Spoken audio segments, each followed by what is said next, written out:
अगर गुरुद्वारे सिख भाई चलाते हैं, मंदिर हमारे हिंदू भाई चलाते हैं, मस्जिद हमारे मुसलमान भाई चलाते हैं, तो बोध गया को फिर बौद्धिस्ट क्यों नहीं चला रहे? आपने ये सरेंडर ना किया होता तो आज पीओके हमारा होता।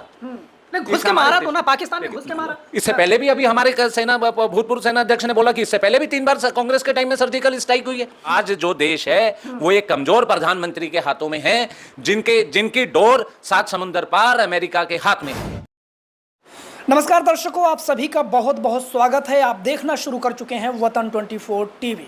राहुल गांधी बोध गया महाबोधि बिहार जाते हैं और वहां पर पूजा अर्चना करते हैं, जिसके बाद से देश भर में ये चर्चा शुरू हो जाती है। चर्चा का विषय बन जाता है कि क्या कांग्रेस जो है अब वो सबसे बड़ी सामाजिक न्याय की पार्टी बनती जा रही है, क्योंकि राहुल गांधी कभी जाति जनगणना की बात करते हैं, कभी एससी एसटी ओबीसी के हक अधिकार की बात करते हैं, और जो दूसरी बात है, राहुल गांधी के एक बयान पर बवाल मचा हुआ है।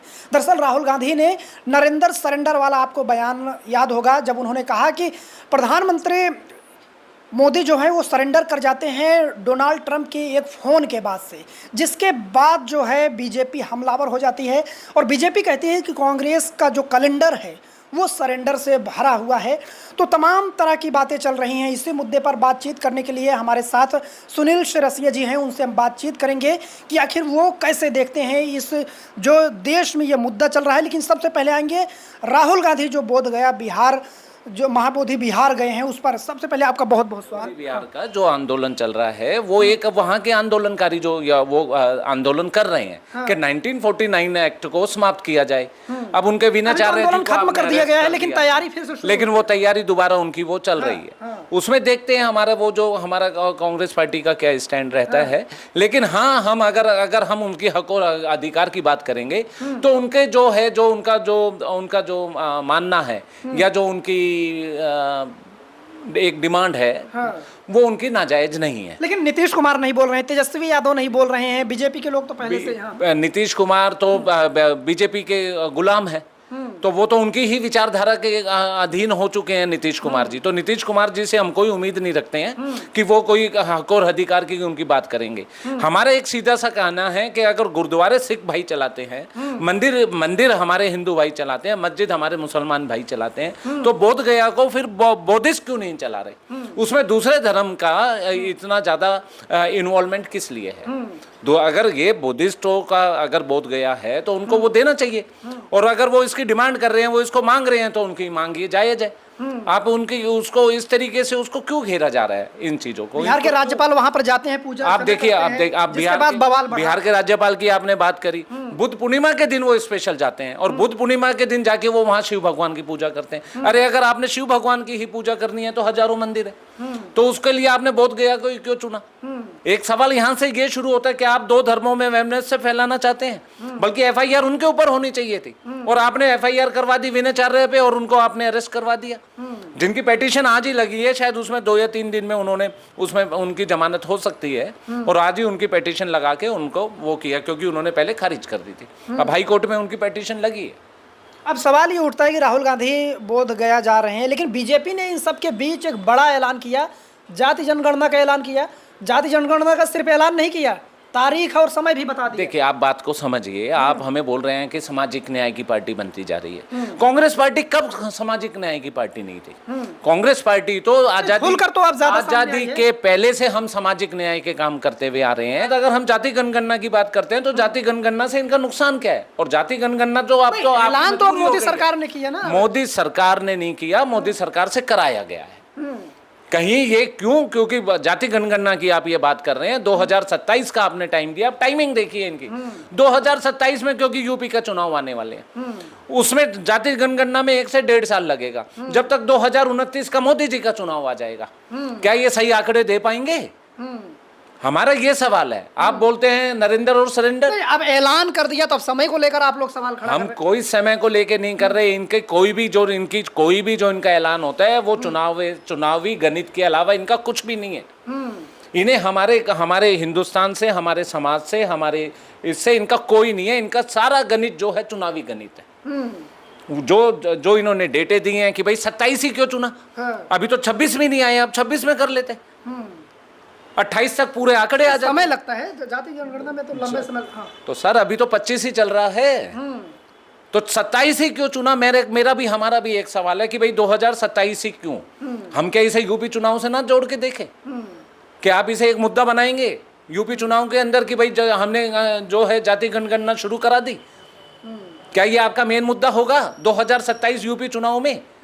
तो बीजेपी लिए मास्टर स्ट्रोक मानते हैं नहीं? बिल्कुल मास्टर स्ट्रोक बीजेपी बनाना चाहती है, लेकिन इसकी हक और हकलाल की लड़ाई राहुल गांधी जी और विपक्ष की पार्टियों ने सड़क से लेकर संसद तक लड़ी है, जो हिंदुस्तान की जनता जानती है कि हमने अपने मेन मुख्य पत्र में भी हमने इसको सामने रखा है।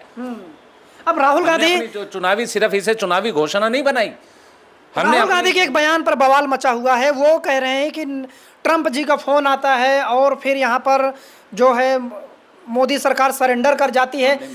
अब नरेंद्र सरेंडर का बयान जिस पर बवाल मचा हुआ है। हमारा कहने का ये मतलब है कि आप जो ये सरेंडर और हम बोल रहे हैं नरेंद्र और सरेंडर, अगर आपने ये सरेंडर ना किया होता तो आज पीओके हमारा होता।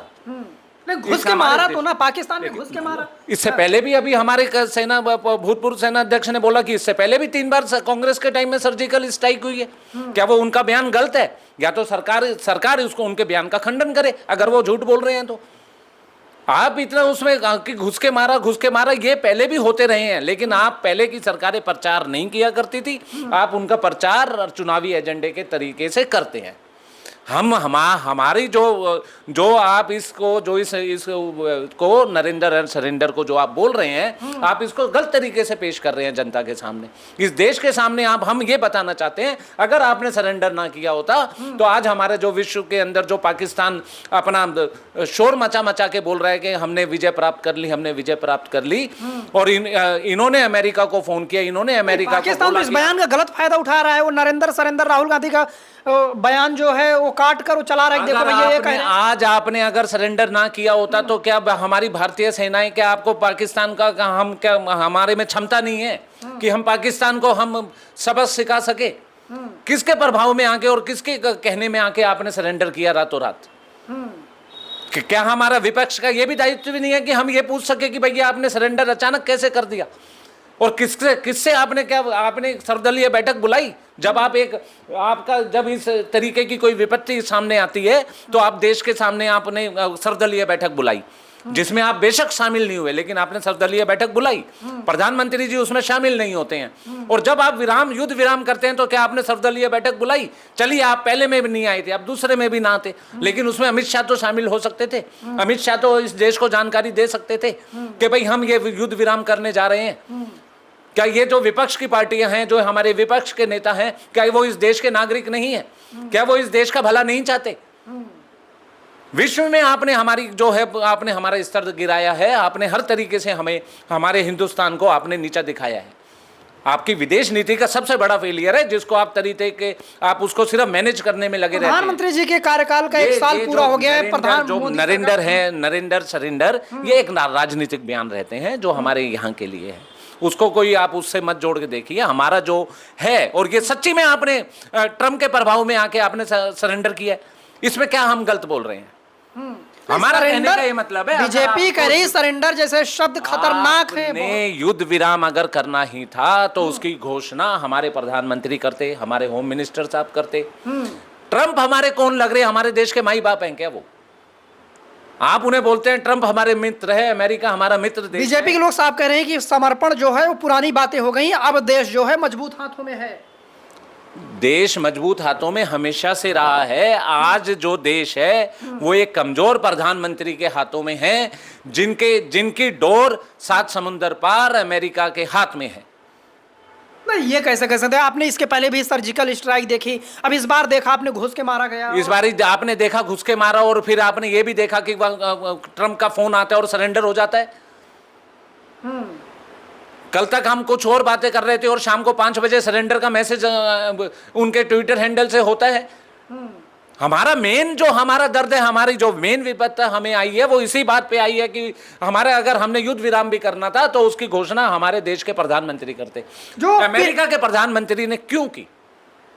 क्या कारण था? कह रहे हैं कि ऑपरेशन सिंदूर की सफलता पर इस तरीके के सवाल उठा रहे हैं आप लोग। जो ऑपरेशन सिंदूर चला वो सफल रहा, उस पर आप लोग सवाल उठा रहे हैं। ऑपरेशन सिंदूर की सफलता पे कोई सवाल नहीं है, इस देश की सेनाओं के ऊपर कोई सवाल नहीं है। उनकी देशभक्ति, उनके जज्बे को कांग्रेस हमेशा सलाम करती है। हमें उनसे और हमारी सेनाओं से, उनके ऊपर सदा कांग्रेस पार्टी को, इस देश को सदा गर्व रहा है और सदा गर्व रहेगा। ये जो एक राजनीतिक मुद्दे हैं, आज युद्ध नहीं चल रहा, तो जो उसकी सच्चाई है वो इस देश के सामने आनी चाहिए। आप तो कल तक ये भी नहीं बोल रहे थे कि हमारे कोई हमारे जहाज है और वो गिरे हैं। बाद में ये आपको मानना पड़ा कि हाँ जी हमें नुकसान हुआ है। हम कोई उसमें ये नहीं बोल रहे कि वो जो नुकसान हुए हैं हमें वो कोई देश लड़ेंगे तो दो नुकसान देश तो होगा। ही, नुकसान और नफा, और नुकसान के लिए इस युद्ध जो है नफे और नुकसान से नहीं लड़े जाते। लेकिन इस देश को सच्चाई पता होनी चाहिए। मेन बात वो है, हम अपनी देश के सेनाओं के ऊपर, उसके शौर्य के ऊपर हमें कोई शक नहीं है। वो जब चाहे, जिस दिन चाहेंगे, वो इस पाकिस्तान को 2 नहीं, वो 4 टुकड़े करने की क्षमता रखती है। ज्यादा कुछ नहीं करना चाहते। तो ये थी पूरी बातचीत। इस बातचीत को सुनने के बाद आप क्या कहना चाहेंगे, अपनी राय कमेंट बॉक्स में जरूर बताएं।